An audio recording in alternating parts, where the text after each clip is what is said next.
చెప్పు వర్మ. రేయ్ ఏం జరుగుతుంది అక్కడ? చెప్పను, చెప్తే తిడతావు. తిట్టంలే గాని చెప్పరా. బాగున్నారా బాలు కదనే బ్లాస్ట్ మోహన్ ఒప్పుకుంటాడా లేదని అందరూ టెన్షన్ కున్నారు.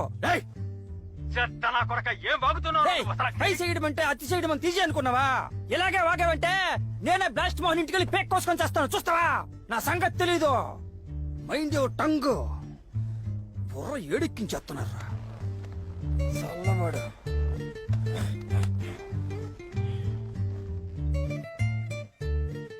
రేయ్ ఆడి మీద ఎందుకు అరుస్తున్నావు?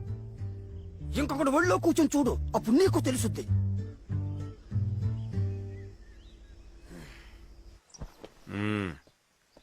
నువ్వు చెప్పిన కథ ఓకే, కానీ సినిమా డెఫినెట్ గా హిట్ అవ్వాలి. డెఫినెట్ గా హిట్ బాబు, దానికి నేను గ్యారంటీ.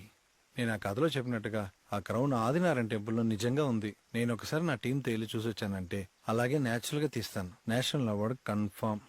రాంప్రసాద్, బాబు ఆ క్రౌన్ ని చూడాలంటే ఎవరిని అడగాలి? మిమ్మల్ని అడిగితే చాలు బాబు, మీరు కూడా ఆ గుడికి ఒక ట్రస్టీనే. Make arrangements. అవును, ఈ కథలో మేడమే రాలేదు. మీరు బలేవారే. మేడం వస్తేనే కదా డైరెక్టర్ వస్తారు. ఆ? లేదు లేదు, మేడం వస్తేనే కదా మీరు వస్తారు. వీడు యాజ్ యూజువల్ తప్పుగా చెప్తున్నాడు. వాడికి ఎలా తెలుసు? పక్కనే ఉంటాడుగా, చూసుంటాడు. చూసా.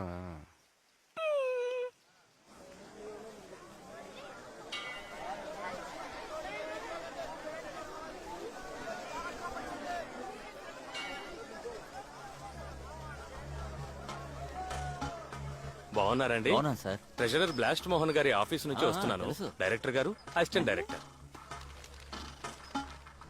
వర్త్ మనం చేసిన పనులన్నీ వర్తే వర్మ, వర్త్. నువ్వు నీ కళతో చూసావా? కళ్ళు చెదిరిపోయేలా ఉంది వర్మ. Mind blowing. ఏరే లెవెల్ వర్మ. పన్నీర్కి ఇవ్వ. Open your mouth baby. Varma చూశాను వర్మా. 40 ఏళ్లుగా చెవులతో వింటున్న దాన్ని 4 అడుగుల దూరం నుంచి చూశాను వర్మా. అది చూసిన దగ్గర నుంచి నా బాడీ ఏదోలా అయిపోతుంది వర్మా. నువ్వు ఒక పంచే, సరుకు రాగానే దాన్ని జాగ్రత్త చేసే పనిలో ఉండు. నేను రేపు పొద్దున్నే కాల్ చేస్తా.